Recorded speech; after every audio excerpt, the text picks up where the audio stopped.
안녕하세요. 네오젠 과학 전문학원에서 중3 과학을 담당하고 있는 김원주 강사입니다.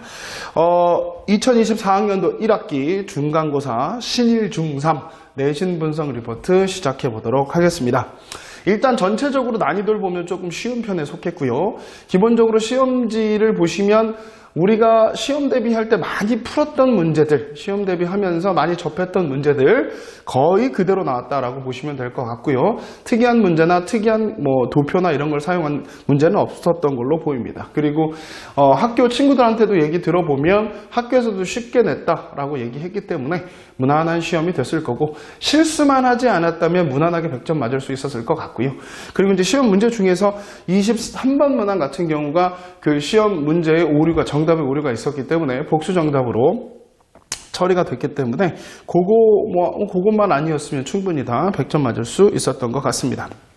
그래서 전체적인 총편을 여기서 이제 마무리 좀 짓고 세부적으로 어떤 문제들이 있는지 좀 보겠는데, 문제들을 좀 주요 문항만 좀 몇 가지만 보도록 하겠습니다. 기본적으로 여러분이 보고 있는 그 문제들 같은 경우들 어렵진 않았죠, 여러분? 많이 봤던 문제들. 9번 문제 같은 경우가 여러분이 조금 어려웠을 수 있죠. 상대적 원자량이라고 나와 있고 질량비라고 나와 있죠. 그래서 선생님이 수업을 했을 때 이게 원자량에 해당된다라고 설명을 했었던 부분들, 그래서 계수비를 통해서 질량비를 찾아내는 것, 그거 연습을 우리가 많이 했습니다. 그래서 계산 문제에서 그게 좀 어려웠을 것 같고요. 제가 주요 문항 분석에 넣진 않았지만 7번 문제 같은 경우가 원래는 이런 것들이 화학 반응식 쓰거나 꾸미거나 하는 것들로 좀 어렵게 나오는데 이 정도는 좀 쉽게 나온 편이기 때문에 충분히 여러분들이 어렵지 않게 해석하셨을 것 같고요.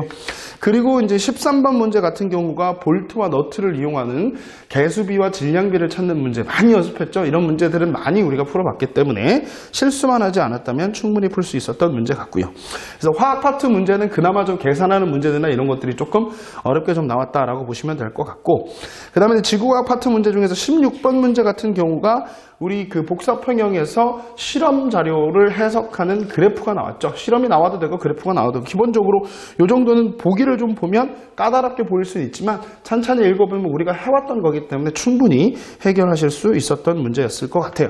그리고 선생님이 그 문제 분석에는 넣지는 않았지만 그래도 여러분들이 18번 문제 같은 경우는 많이 나오는 그림이라고 얘기했었죠. 그러니까 많이 오픈된 그림이니까 그 정도 다 충분히 맞추셨을 것 같고, 그 다음에 이제 24번 문항 같은 경우가 대기가 있고 없고의 문제들, 요것도 우리가 많이 풀어봤던 유형의 문제입니다. 그래서 보기가 살짝 조금 까다로웠을 수 있겠지만 그래도 여러분들이 실수하지 않고 우리 풀었던 대로만 하면 충분히 문제 맞출 수 있었던 것 같아요. 그래서 나머지 문제들도 보면 우리가 많이 봐왔던 문제들이고 많이 풀어왔던 문제들, 시험 대비하면서 많이 했던 부분이니까 실수만 하지 않았다면 우리 친구들은 다 모두 다 100점 맞을 수 있었던 것 같습니다. 그래서 마무리를 좀 해보자면 전반적으로 작년 시험에 비해서 조금 난이도는 좀 떨어졌고요. 그리고 어려운 문제들이 그렇게 많이 보이지 않기 때문에 실수만 하지 않았다면 전반적으로 좋은 점수 받을 수 있었을 것 같습니다.